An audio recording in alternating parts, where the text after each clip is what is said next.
December 12, 1944. 2140 hours.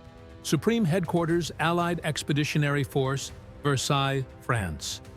General Dwight D. Eisenhower sits alone in his second-floor office, cigarette burning in the ashtray, reading the latest G2 intelligence summary from interrogated German prisoners. His eyes stop on one line. All Panzer reserves positioned against Patton's probable axis of advance. Montgomery's front considered secondary threat. He reads it again, then a third time. The Supreme Commander of Allied Forces leans back in his chair, removes his reading glasses, and stares at the ceiling.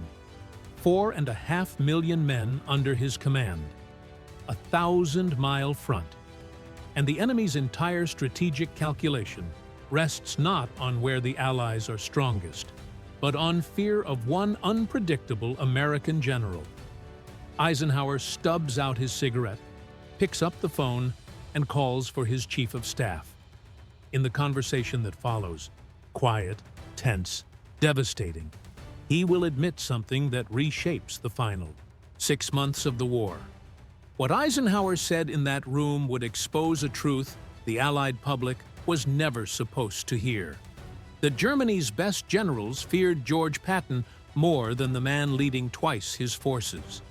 The office is dimly lit, maps covering every wall, ashtrays overflowing on the mahogany desk. Eisenhower commands millions, but his greatest battle isn't against the Wehrmacht. It's managing Bernard Montgomery and George Patton, two generals who despise each other and compete for every gallon of fuel, every supply truck, every moment of his attention. Outside his window, December fog blankets the palace gardens. Inside, the maps tell competing stories. Montgomery's blue arrows in the north show Operation Market Garden stalled in Dutch mud. Patton's arrows in Lorraine push forward despite being denied the fuel he screams for daily. Churchill cables constantly pressuring Eisenhower to favor British commanders. American newspapers demand Patton get priority. The political mathematics exhausts him more than the military kind. He needs both men. Montgomery for methodical planning, for the careful set-piece battles that minimize casualties and satisfy London. Patton for momentum, for the aggressive exploitation that keeps Germans off balance and satisfies Washington. But the friction between them drains energy from every strategic decision, complicates every conference, poisons every command meeting with unspoken rivalry. Eisenhower lights another cigarette, watching smoke curl toward the ceiling. The stress shows in the lines around his eyes, the curt tone of his recent memos, the chain smoking that never stops. But something else troubles him tonight. A pattern emerging in the intelligence reports that doesn't match the command structure he's built. And patterns in war matter more than plans. Since El Alamein in 1942, Montgomery has worn invincibility like the two badges on his beret. The careful planner who never loses. The master of the set-piece battle, who defeated Rommel in the desert and dictates terms to war correspondents about the scientific approach to warfare. Eisenhower initially defers to this reputation. After D-Day, he assigns Montgomery the main northern thrust toward the ROR, the industrial heart of Germany, and provides the bulk of Allied logistics to support it. In staff meetings at SHAEF headquarters, British liaison officers present Montgomery's operational plans with reverence, emphasizing his methodical brilliance, his refusal to attack until conditions are perfect. The fluorescent lights hum overhead during these briefings. Maps show Montgomery's blue arrows promising steady, unstoppable progress. Fuel allocations favor 21st Army Group. Supply priorities go north. Eisenhower approves it all, trusting the mythology that conquered North Africa, that broke through Normandy, that promised to end the war by Christmas. But in the back of his mind, quiet doubts accumulate. Market Garden failed spectacularly in September. Antwerp took weeks longer to clear than promised. The northern advance moves with a caution that feels more bureaucratic than strategic. Eisenhower says nothing publicly. Questioning Montgomery means angering Churchill, destabilizing Allied unity, creating political firestorms he cannot afford. Yet the dissonance grows, fed by numbers that don't quite add up, and intelligence reports that tell a different story than the one he's been believing. By late November, the G2 intelligence section at Versailles begins compiling reports that don't fit Allied assumptions. Ultra decrypts. Those precious intercepts of German military communications reveal Wehrmacht field commanders obsessed with Patton's probable breakthrough sector and Third Army deception operations. The pattern becomes impossible to ignore. German situation reports refer to Patton even when he holds a smaller front with fewer divisions than Montgomery. Colonel Benjamin Monk Dixon, Patton's own intelligence chief, sends summaries to SHA, noting the captured German maps mark Third Army positions with red danger zone annotations, while Montgomery's entire Army group receives standard defensive markings. Eisenhower reads these reports at his desk after midnight. Coffee gone cold in the cup. The fluorescent light flickers. He adjusts his reading glasses, circles phrases in red pen, underlines Patton 3 times. Wehrmacht Panzer reserves, the mobile armored fist that can decide battles, consistently position themselves opposite Patton's front, not Montgomery's. The intelligence analysts present it as curiosity, not conclusion. But Eisenhower sees what they're documenting. The enemy's fear, not respect, not caution. Fear. The kind that makes you hold back your best troops. That makes you refuse to commit reserves elsewhere, because you're certain Patton will exploit any weakness the moment you turn your back. He sets the file aside, not ready yet to question the mythology he's invested months defending, but unable to ignore the data accumulating with every new intercept. December 10th, 1944. An interrogation facility behind Allied lines. A captured Oberst from the 5th Panzer Army sits across from American intelligence officers and provides an admission that stops the room cold. We know Montgomery will come. We can prepare defenses, calculate his buildup, position our forces. Patton, we never know where Patton will strike. So, we must hold everything in reserve. The transcript reaches Eisenhower's desk that evening, stamped confidential in red ink. A handwritten note from Bedell Smith paperclip to the front. This matches 17 other interrogation summaries since October. Eisenhower reads it once, then again. The winter cold seeps through the palace walls as the weight of the revelation settles over him. That same week, German Field Marshal Gerd von Rundstedt's operational orders are intercepted. The language is explicit, almost desperate. All available armor must remain mobile to counter Patton's exploitation operations. Montgomery's front can be held with fixed defenses and static infantry divisions. Eisenhower stands at his office window after midnight, hands clasped behind his back. Snow falls on the palace courtyard, silent, steady, indifferent. The illusion he's maintained for months dissolves in that silence.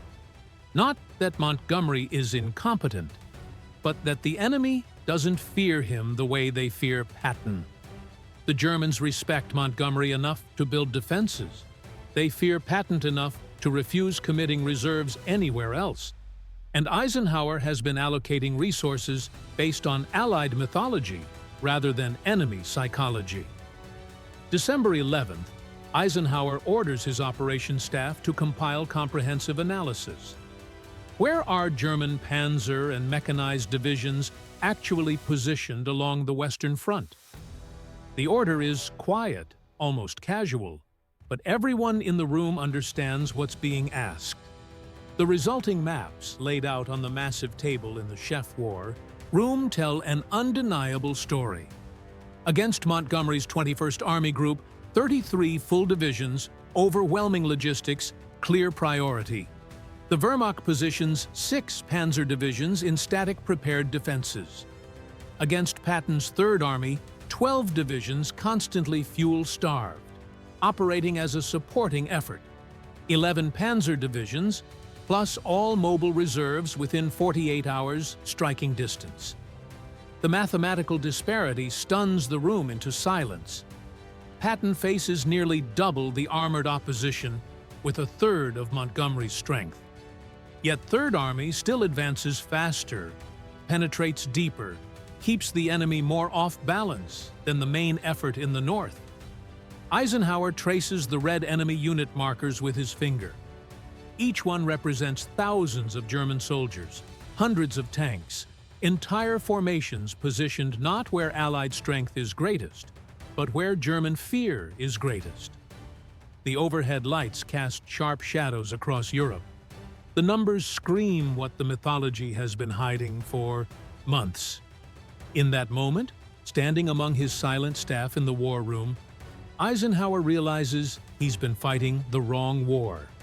He's been allocating resources to satisfy Allied politics and command structure, while the enemy allocates resources based on psychology and terror. And in war, the enemy's decisions matter more than your plans. 2140 hours, room 24, 2nd floor, away from the operations center. Eisenhower summons General Walter Bedell Smith, his chief of staff, his confessor, the only man who can hear the truth without it leaking to Churchill or Marshall or the press. Smith enters to find Eisenhower standing at the window, hands in pockets, staring at nothing. The room is cold. A single desk lamp provides the only light. Without turning, Eisenhower says, "Beetle, I need you to tell me the truth. When you read those German intercepts, what do you actually see?"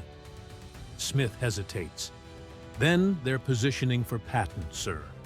They've been positioning for Patton since September." Eisenhower turns. His face is drawn, exhausted. Cigarette ash spills onto the carpet. They're not afraid of Monty. They respect him. They plan for him. But they're not afraid of him. Patton. They're terrified he'll do something they can't predict, can't contain, can't stop once it starts. The words hang in the room like gun-sem smoke after a firing. Smith nods slowly. "That's what the data says, sir." Eisenhower walks to his desk, picks up the intelligence file with both hands. His voice drops to barely above a whisper. "Then Patton's worth more to us scaring them than Montgomery is beating them. And I've been running this war backwards." He sets the file down, looks at Smith. The weight of 6 months of misallocated resources, of political compromises, of mythology over mathematics, settles between them like a third presence in the room. Outside the palace, clock tower chimes 10 times, marking the moment when Allied command philosophy shifts from mythology to psychology, from politics to enemy perception, from what makes Churchill happy to what makes German generals lose sleep. In the 48 hours following that conversation, Eisenhower's decisions shift in ways only his inner staff notices. He drafts a carefully worded memo to General Marshall in Washington, explaining that Third Army's aggressive operational posture creates disproportionate German defensive commitments that should be exploited as psychological leverage. He quietly redirects fuel allocations, not dramatically. That would trigger political firestorms, but enough that Patton's staff notices increased supply flow starting December 13th. When Montgomery requests priority for his next northern offensive, Eisenhower's response is measured, almost cautious, asking for revised timelines and questioning whether German reserves are actually committing to that sector. Around SHAEF headquarters, senior staff noticed the change in tone during briefings. Less automatic deference to Montgomery's methodical plans. More questions about where German strength is concentrating versus where Allied politics demands action. Badell-Smith begins framing operational discussions around enemy force disposition rather than Allied offensive priorities, subtly reorienting the command group's thinking without explicitly overturning established command relationships. The overhead fluorescence in the operations center seemed brighter now, casting fewer shadows across the maps, as if someone finally turned on all the lights and saw what was actually there instead of what everyone assumed should be there. But Eisenhower says nothing publicly. Admitting Patton's psychological value would inflame the Montgomery-Patton rivalry, infuriate Churchill, create headlines questioning Allied unity. At the moment, unity matters most, so the shift remains quiet, internal, visible only in fuel tonnages and operational approvals that subtly change without formal announcements. Yet everyone close to the Supreme Commander feels it. The T mythology cracking, replaced by something harder and more ruthless. In a classified assessment Eisenhower drafts for his personal files, never circulated, never discussed in meetings, he articulates why Patton generates more German fear than Montgomery commands German respect. The analysis is clinical, almost cold, stripping away personality and focusing purely on operational psychology. Montgomery telegraphs his intentions weeks in advance through massive supply buildups, methodical preparations, and public statements about not attacking until conditions are perfect. German intelligence tracks every supply convoy, calculates the build-up schedule, and prepares layered defenses accordingly. Wehrmacht commanders can read Montgomery like sheet music. Predictable tempo, known rhythm, prepared crescendos. Patton operates on improvisation and exploitation. He strikes before enemy forces consolidate. He changes objectives mid-operation based on opportunity rather than plan. He pushes exhausted units beyond what German staff officers trained in Prussian military doctrine consider tactically sustainable. His logistics are perpetually inadequate by textbook standards, yet he advances anyway, living off captured supplies and accepting risks that violate every principle of conventional warfare. Wehrmacht commanders cannot compute this. They're trained to calculate logistics ratios, defensive frontages, reserve positioning based on predictable enemy behavior.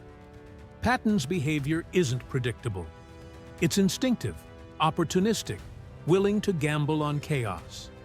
Captured documents revealed German units opposite Third Army received standing orders to maintain mobile reserves at all times and prepare for exploitation in any direction, effectively pinning down entire divisions that could reinforce other sectors, in his private notes, locked in the safe in room 24. Eisenhower writes one line that captures everything.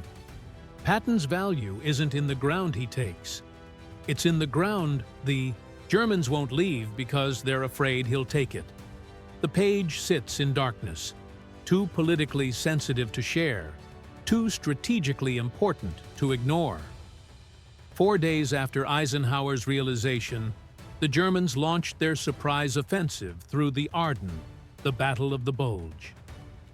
On December 16th, Wehrmacht armored spearheads smashed through American lines in Belgium, creating chaos, threatening to split the Allied front, gambling everything on speed and shock. But Eisenhower's new understanding proves critical. While other commanders scramble to understand the German objective, Eisenhower immediately orders Patton to disengage Third Army from the SAR offensive, wheel 90° north, and strike the German southern flank. It's an audacious maneuver, redeploying an entire army over 100 miles in winter conditions, attacking into a fluid battle with minimal preparation. Patton accomplishes it in 48 hours. German planners assumed it would take a week minimum. time enough to consolidate their gains and prepare defenses. Instead, Third Army hits the southern shoulder of the Bulge on December 22nd, 6 days after the offensive began, catching Wehrmacht forces still extended and vulnerable. German commanders panic. Intercepted communications show Rundstedt screaming for reserves to block Patton's breakthrough sector, even though Montgomery's larger forces in the north are closer to the critical German supply lines at St. V. The entire southern shoulder collapses, not because Patton's divisions are larger or better equipped, but because the Germans commit disproportionate strength, trying to contain him, reserves they desperately need elsewhere. In the shaft war room, watching blue pins advance where German panic creates opportunity, Eisenhower sees his December 12th insight validated in real time. He doesn't gloat, doesn't explain to his staff why he knew Patton's movement would trigger German overreaction beyond rational calculation. He simply smokes his cigarette, studies the map, and makes a mental note that psychological warfare shapes operational reality more than any logistics chart could ever predict. Through the winter and spring of 1945, Eisenhower leverages Patton's psychological impact with increasing sophistication. He allows Third Army to make ostentatious preparations for Rhine crossings that draw German reserves south, then executes Montgomery's actual crossing at Well with significantly reduced opposition. He uses Third Army reconnaissance as strategic bait, pushing aggressive patrols forward in sectors where he wants Germans to commit strength, effectively turning Patton into a mobile deception asset. The Wehrmacht, conditioned by months of fearing Patton's exploitation operations, falls for it repeatedly, shifting reserves to block West Patton's probable axis of advance, while Hodge's First Army or Patch's 7th Army advance through weakened sectors elsewhere. By April, German situation maps captured in collapsed. Headquarters show Patton's position circled in red ink, annotated with hedged Gafar main threat. Even when Third Army operates as a supporting effort rather than the main attack, the German obsession with Patton has become strategic paralysis, forcing them to maintain mobile reserves against contingencies rather than committing forces where battles are actually being fought. Eisenhower never publicly explains this dynamic. After the war, military historians credit Montgomery's Rhine crossing at Well, the Ruhr encirclement, the methodical campaigns that fit conventional military theory. Patton's role as strategic scarecrow, the general whose reputation pinned down German reserves more effectively than actual combat, remains buried in classified intelligence files. In his private memoirs years later, Eisenhower writes one cryptic line about the dynamic. Sometimes the greatest contribution a commander makes is not what he captures, but what he forces the enemy to defend. The palace lights at Versailles go dark in May 1945, and with them, the secret of how psychological warfare shaped the final campaign more than firepower, logistics, or any battle plan Eisenhower's staff ever drafted. Decades pass. Historians celebrate Montgomery as the master planner, cautious, methodical, the general who never lost. They portray Patton as the aggressive cowboy, brilliant but reckless, effective but undisciplined. The intelligence files showing which general the enemy actually feared remain locked in military archives, declassified only after everyone involved is dead. Eisenhower took the secret to his grave in 1969, never publicly admitting that German psychology shaped his command decisions as profoundly as Allied strength. To do so would diminish Montgomery, anger Britain, complicate the clean narrative of Allied unity that served post-war politics better than uncomfortable truths about fear and perception. But the pattern remains undeniable in those dusty files. Wehrmacht commanders positioned their best divisions against Patton redirected reserves to block his probable breakthroughs, and sacrificed operational flexibility because they couldn't stop imagining what he might do next. The lesson Eisenhower learned that December night in Room 24. That enemy perception matters more than friendly strength. That fear is as decisive as firepower. That the mythology you create in the enemy's mind can win battles you never have to fight. Never made it into command manuals or staff college curricula. The war ended with parades and medals. Montgomery was Ned. Patton died in a Jeep accident 9 months after Germany surrendered. Eisenhower became president on a record that never mentioned how he weaponized one general's reputation against the enemy's nerve. In the end, the most effective strategy remained the least discussed, buried beneath decades of public mythology that served political purposes better than historical accuracy. Sometimes the truth costs more than wars.